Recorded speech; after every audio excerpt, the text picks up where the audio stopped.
ॐ स्थापकाय च धर्मस्य सर्वधर्मस्वरूपिणे अवतारवरिष्ठाय रामकृष्णाय ते नमः। ॐ तव कथामृतं तप्तजीवनं कविभिरीडितं कल्मषापहं श्रवणमङ्गलं श्रीमदाततं भुवि गृह्णन्ति ये भूरिदा जनाः। শ্রী শ্রী রামকৃষ্ণ কথামৃত শ্রীমকথিত। প্রতি শুক্রবার আর শনিবার আমাদের সন্ধ্যা আরতির পরে এই শ্রী শ্রী রামকৃষ্ণ কথামৃত থেকে ঠাকুরের বলা উপমা এবং গল্পেও নিয়ে এই আলোচনার ক্লাস। আজকে আমরা ঠাকুরের একটি উপমা নিয়ে আলোচনা করব। যে উপমাটা আমাদের প্রত্যেকের কাছেই এই ধর্মপথে চলার যে পদ্ধতি বা নিয়ম, সেগুলো যে ঠিক ঠিক রক্ষা করে চলতে হয় সেটা খুব পরিষ্কারভাবে বোঝা যাবে। প্রথমে কথামৃত থেকে সেই প্রসঙ্গটা পড়ে নেব, তারপরে সেটা নিয়ে আলোচনা করব। শ্রী রামকৃষ্ণ দক্ষিণেশ্বর মন্দিরে ভক্ত সঙ্গে যোগভ্রষ্টের ভোগান্তে ঈশ্বর লাভ। মহেন্দ্র মুখুজ্জে প্রভৃতি ভক্তদের প্রতি ঠাকুর শ্রী রামকৃষ্ণদেব বলছেন, ঈশ্বরের উপর টান সকলের হয় না, আধার বিশেষে হয়, সংস্কার থাকলে হয়। তা না হলে বাগবাজারে এত লোক ছিল, কেবল তোমরা এখানে এলে কেন? আদারেগুলোর হয় না। মলয় পর্বতের হাওয়া লাগলে সব গাছ চন্দন হয়, কেবল শিমুল অশ্বত্থ বট আর কয়েকটা গাছ চন্দন হয় না। তোমাদের টাকা কড়ির অভাব নাই, যোগভ্রষ্ট হলে ভাগ্যবানের ঘরে জন্ম হয়, তারপর আবার ঈশ্বরের জন্য সাধনা করে। যতটুকু পড়া হলো, এর মধ্যে আমরা একটা একটু আলাদা ধরনের কথা পেলাম। কথাটা কি? ঠাকুর বললেন, আদারেগুলোর হয় না। আদারে কথাটা গ্রাম বাংলার একটা কথা, গ্রামের মানুষদের মুখে এটা বেশি শোনা যায়। আদারে কথার অভিধানগত মানে দুটো আছে। একটা হলো আদারে কথার মানে বন জঙ্গলে যে আগাছা হয়, জঞ্জাল হয়, সেগুলোকে বলে। আর একটা আদারে মানে হলো যারা বেপরোয়া ভাবে চলে বা বেপরোয়া ভাব যাদের মধ্যে আছে তাদেরকে বলা হয়। তো এইখানে ঠাকুরের কথার অর্থ দ্বিতীয়টা, যেটা যারা বেপরোয়া ভাবে চলে তাদের কথা বলা হচ্ছে। মহেন্দ্র মুখুজ্জে প্রভৃতি ভক্তরা তারা এসেছিলেন বাগবাজার থেকে। ঠাকুর সেই কথাটা বললেন। প্রথমে ঠাকুর বললেন, ঈশ্বরের উপর টান সকলের হয় না। এটা তো আপনারা পরিষ্কার দেখতেই পাচ্ছেন। আমাদের এই ভারতবর্ষে, পৃথিবীর কথা ছেড়ে দিন, ভারতবর্ষে এত কোটি মানুষ, কতজন মানুষ বাড়িঘর ছেড়ে ঈশ্বরের পথে আসে? সাধু ব্রহ্মচারীর সংখ্যা খুব কম, হাতে গোনা। কিন্তু এত কোটি কোটি মানুষ, তাদের লাখ লাখ টাকা দিলেও বাড়িঘর ছেড়ে আসবে না। তো ঈশ্বরের প্রতি টান হলে তবেই সব কিছু ছেড়ে আসার ভাব মানুষের মনে আসে, বা সব কিছু ছেড়ে দেওয়ার ইচ্ছাটা মানুষের মনে আসে। এটা হলো টানের উপর। তাই ঠাকুর বলে দিলেন, ঈশ্বরের উপর টান সকলের হয় না। তারপরে বললেন, আধার বিশেষে হয়। এই আধার কথাটা কি? আমাদের মনের যে অবস্থা বা মনের যে গতি, তার উপর এই আধার জিনিসটা নির্ভর করে। এটা জন্মান্তরের শুভ সংস্কারে আধারের বাড়তি বা বেশি হওয়া কম হওয়া নির্ভর করে। এই প্রসঙ্গে একটা আলোচনার মধ্যে আসবো, তার আগে আরেকটু বলে নিই। তারপরে ঠাকুর বললেন, সংস্কার থাকলে হয়। এই যে সংস্কারের কথা, সংস্কার ব্যাপারটা কি? এই জন্মে আপনি যা যা করছেন শারীরিকভাবে, সেগুলো আপনার এই জন্মেই শেষ হয়ে যাবে, কিন্তু মানসিকভাবে আপনি যা যা করছেন সেগুলো কিন্তু এই জন্মে শেষ হবে না, সেগুলো জন্ম জন্মান্তর ধরে আপনার সঙ্গে চলবে। এই যে জন্মান্তর ধরে যে চলা মনের ভাব, সেটাই হলো সংস্কার। এই সংস্কার তৈরি হয় কর্মের থেকে।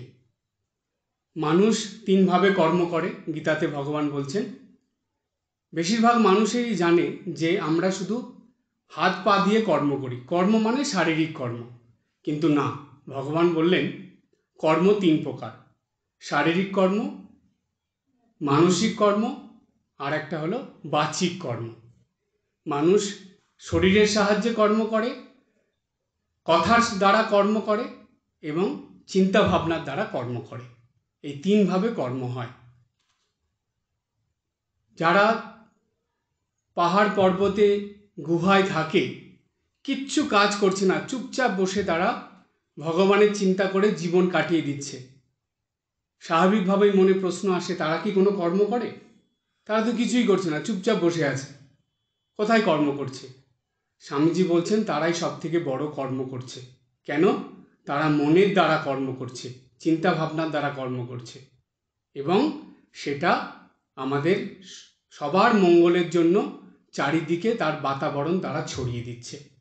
কেন? চিন্তা ভাবনার স্তরের সাহায্যে। সুতরাং শুধু যে হাতে পায়ে কর্ম, এটাই কর্ম নয়। তাই মানসিকভাবে যে কর্ম আমরা করি, সেই কর্মটাই ধীরে ধীরে সংস্কারে পরিণত হয়, সেটাই জন্ম জন্মান্তর ধরে চলতে থাকে। তারপরে ঠাকুর বললেন, তা না হলে বাগবাজারে এত লোক ছিল, কেবল তোমরাই এখানে এলে কেন?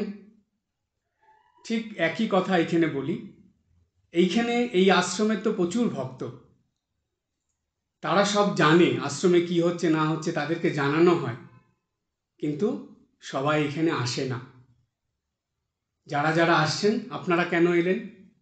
ঠাকুরের সেই কথা, যে ঠাকুর বললেন যে বাগবাজারে এত ভক্ত, তাহলে তোমরাই কেন এলে? এখানেও তো এত ভক্ত আছে, তো আপনারাই কেন এলেন? সংস্কার। এরপরে বললেন ঠাকুর যে আদারেগুলোর হয় না। এই আদারে কথার খুব গভীর মানে আছে, সেটা এবার আপনাদের বলি। আমাদের সমাজে তিন রকমের মানুষের জীবনের গতি আমরা দেখতে পাই। এক রকমের মানুষ আছে যারা খুব উত্তম প্রকৃতির। তারা কি করে?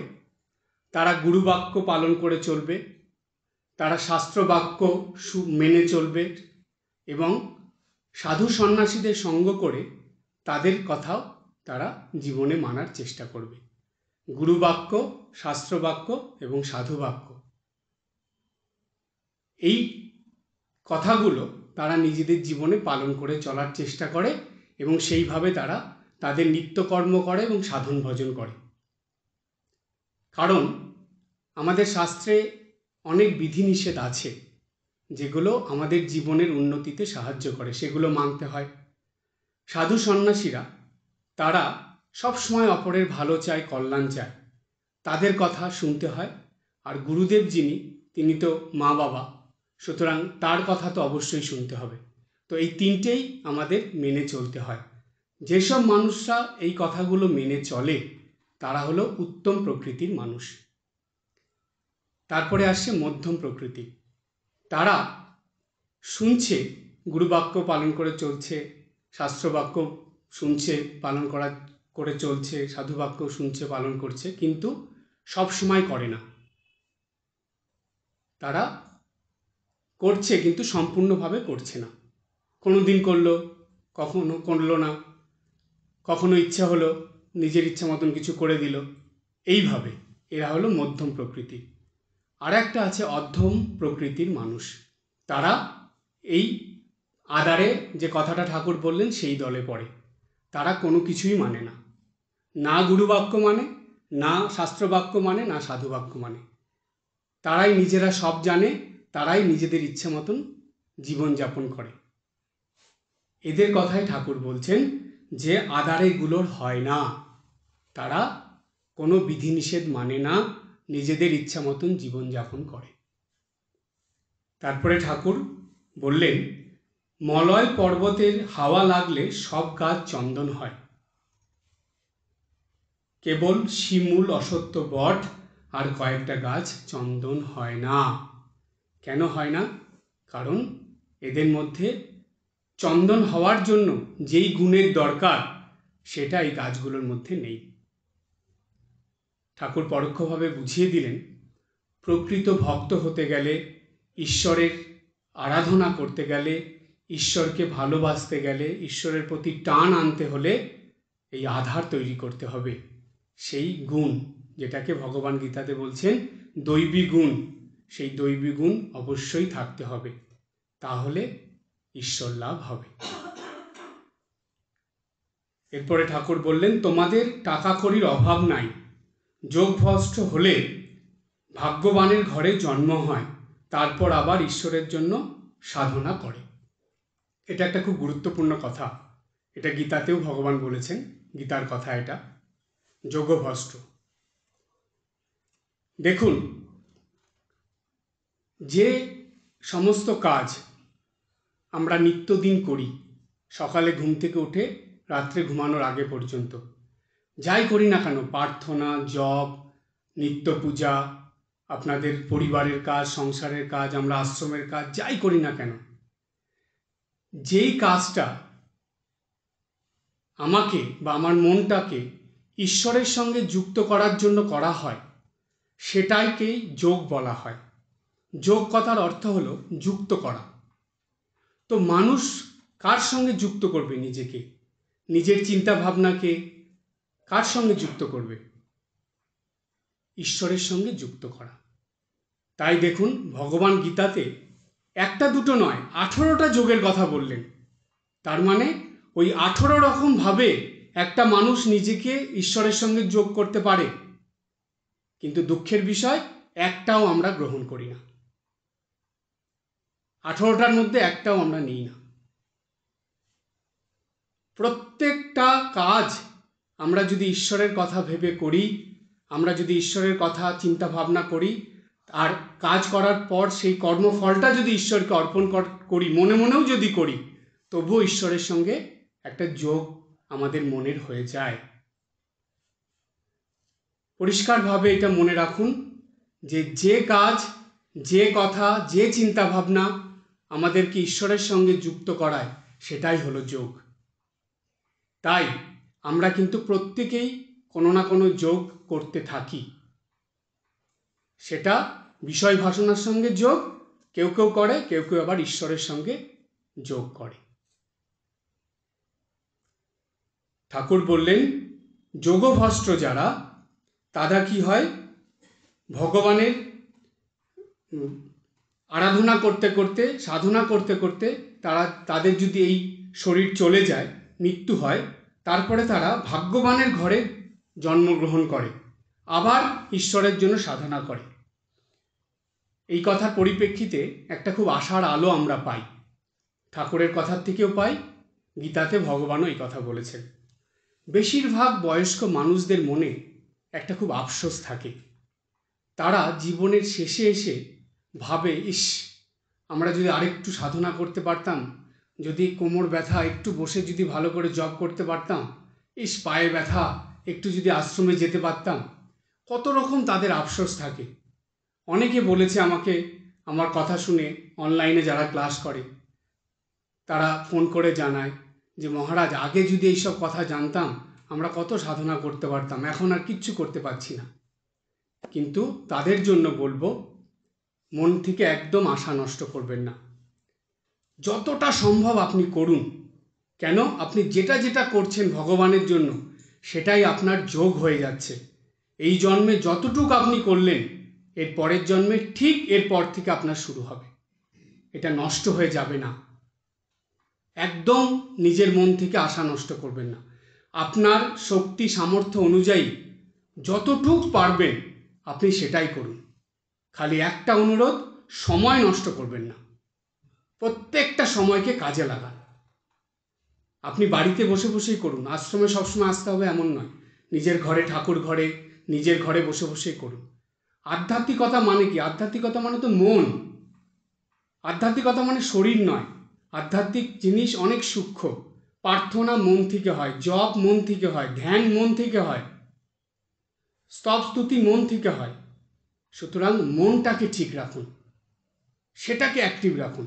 শরীর যাচ্ছে, যাগো তো যাবেই, ক্রমাগত নষ্টের দিকেই তো যাচ্ছে, কিন্তু মনটা যাতে একদম সবসময় অ্যাক্টিভ থাকে। মনের দিক থেকে ঈশ্বরের আরাধনা, এটা জানি কখনো বন্ধ না হয়।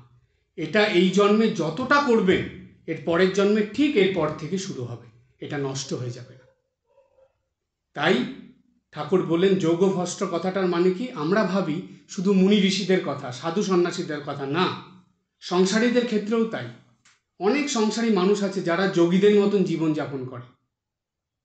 সাধু নাগমশাইয়ের কথা আপনারা জানেন, তিনি কি করেছেন? পুরো যোগীদের মতন জীবনযাপন করেছেন। তিনিও তো সংসারী ছিলেন। মাস্টারমশাই, তিনিও তো তাই করেছেন। সুতরাং সংসারীরাও এই যোগ করতে পারে, এবং তারা এই যোগভ্রষ্ট মানে এই জন্মে যতটা করলো তারপরের জন্মে আবার তারপর থেকে শুরু হবে। বয়সের দিকে তাকাবেন না, মনের দিকে তাকান। আমরা শরীর নিয়ে এত চিন্তা করি, গাদা গাদা ভাতের থেকে ওষুধ খাই বেশি শরীরটাকে ঠিক রাখার জন্য। শরীর সর্বস্ব আমাদের, শরীরের দিকে বেশি তাকানোর দরকার নেই, তাকান মনের দিকে। কেন? মনটা জন্ম জন্মান্তর ধরে আপনাকে নিয়ে যাবে, আর এই মনের সাধনাই আপনার জীবনকে ক্রমাগত ঈশ্বর লাভ করার দিকে নিয়ে যাবে। যদি ঈশ্বর লাভ করতে হয়, ঈশ্বর দর্শন করতে হয়, যদি সাধনা করতে হয়, তাহলে মনটাকে সবসময় ঠিক রাখুন। যোগটা হলো মন দিয়ে। শরীর আমাদেরকে এই যোগ সাধনা করার জন্য সাহায্য করে, কিন্তু যোগ সাধনা করে আমাদের মন। তাই মনটাকে সবসময় ঈশ্বরের সঙ্গে যুক্ত রাখার কোনো না কোনো উপায় বের করতেই হবে। সেটা অনেক উপায়ের কথা ভগবান বলে দিয়েছেন। সেটা প্রার্থনার দ্বারা হতে পারে, কর্মের দ্বারা হতে পারে, ভক্তির দ্বারা হতে পারে, জপ ধ্যানের দ্বারা হতে পারে, আবার নিঃস্বার্থ সেবার দ্বারাও হতে পারে। যেটাই করুন, মনটাকে ঈশ্বরের সঙ্গে যুক্ত রাখতে হবে।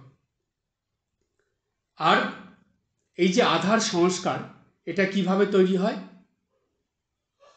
যত আপনি ঈশ্বরের আরাধনা করবেন, সাধনা করবেন, যত গুরুবাক্য পালন করবেন, তত আপনার আধার বড় হবে। স্বামীজি বলছেন আধ্যাত্মিকতা মানে কি? স্বামীজি পরিষ্কার বলে দিলেন, আধ্যাত্মিকতা মানে হলো তোমার হৃদয়ের স্ফীতি, মানে হৃদয়টা উচ্চ হবে, মনটা অনেক বড় হবে। এটাই আপনাদের আধারের বড়র উপর নির্ভর করে। আধার মানে হলো মন, মনের স্ফীতি, মনের বেড়ে যাওয়া, এটাই আমাদের আধার বড় হওয়া। যাদের মন ছোট থাকে তাদের কখনো, আর যাই হোক, আধ্যাত্মিক সাধনা হয় না। সুতরাং আধ্যাত্মিক সাধনা করতে হলে মনটাকে বড় করতে হবে, তার মানে আধার বড় করতে হবে। যত মন বড় হবে, তত আপনি আধ্যাত্মিক জিনিস, তত ভালো ভালো জিনিস আপনার ভিতরে আসবে। আপনারা বলুন তো, একটা ছোট ঘরে বেশি জিনিস রাখা যায়, নাকি ঘর বড় হলে বেশি জিনিস রাখা যায়? তাহলে যত মন বড় হবে, তত ভালো ভালো জিনিস আপনি নিজের ভিতরে রাখতে পারবেন, তার মানে তত দৈবী গুণ আপনি অর্জন করতে পারবেন। ভগবান গীতাতে 26টা দৈবী গুণের কথা বলে দিলেন। এই দৈবী গুণগুলোই আমাদের সংস্কার তৈরি করে, আর এটাই আমাদেরকে জন্ম জন্মান্তরে ঈশ্বরের দিকে নিয়ে যায়, ঈশ্বর উপলব্ধি করতে সাহায্য করে। তাই ঠাকুরের যে কথা, এটা আমরা যাতে সব সময় মনে রাখি, যে আমরা আর যাই হই, যাতে আধারে না হই। কথাটা খুব কানে রাখবেন, যে আমরা ওই আধারের দলে পড়ব না, তার মানে অধম ভক্ত আমরা হব না। আমরা হয় উত্তম হব, না হলে মধ্যম হব, কিন্তু অধম কখনোই হব না। আর ঠাকুরও কিন্তু তাদেরকে আশীর্বাদ বা কৃপা করবেন না। যারা আধারে, তাদেরকে ভগবানের কৃপাও তার কাছ থেকে ফিরে চলে যায়। যেমন খুব ঘন জঙ্গল বন হলে যেমন সূর্যের আলো সেখানে প্রবেশ করতে পারে না, ঠিক তেমনি যদি মনের ভিতরে এই আধারের ভাব থাকে, তাহলে সেইখানে ভগবানের কৃপাও আসে না। তাই আমাদের এই ভাবটা, আধারে ভাবটা জানি কখনো আমাদের মধ্যে না আসে, এটা আমরা রাখবো। আর গুরুবাক্য, শাস্ত্রবাক্য এবং সাধু মুনি ঋষিদের বাক্য অবশ্যই আমরা পালন করে চলার চেষ্টা করব। আমাদের পক্ষে যতটা সম্ভব তাতেই হবে। যার আরেকটা কথা মনে রাখবেন, আমরা অনেকেই ভুল করি, কে কী করলো না করলো ওইটা দেখে আমরা নিজেদের সাধনাকে ঠিক করার চেষ্টা করি। ও এতক্ষণ জপ করছে, আমাকে করতে হবে। ও এতক্ষণ গান করছে, আমাকে করতে হবে। ও এতক্ষণ পূজা করে, আমাকে করতে হবে। নেভার, কখনো এটা করবেন না। স্থান কাল পাত্র ভেদে আর নিজের শক্তি সামর্থ্য অনুযায়ী আপনি যতটা পারবেন ততটা করবেন। জানবেন ভগবান তাতেই আপনার উপর সন্তুষ্ট থাকবে। শুধু ফাঁকি দেবেন না আর সময় নষ্ট করবেন না। তাহলেই দেখবেন ভগবান আমাদের সব সময় হাত ধরে রাখবে এবং আমাদের সাধনার দ্বারা তার দর্শন দিয়ে তিনি আমাদের জীবন ধন্য করে দেবেন। আজকে এই পর্যন্ত। ওম জননীং শারদাম দেবীং রামকৃষ্ণং জগদ্গুরুং পাদপদ্মে তয়োঃ শ্রিত্বা প্রণমামি মুহুর্মুহুঃ।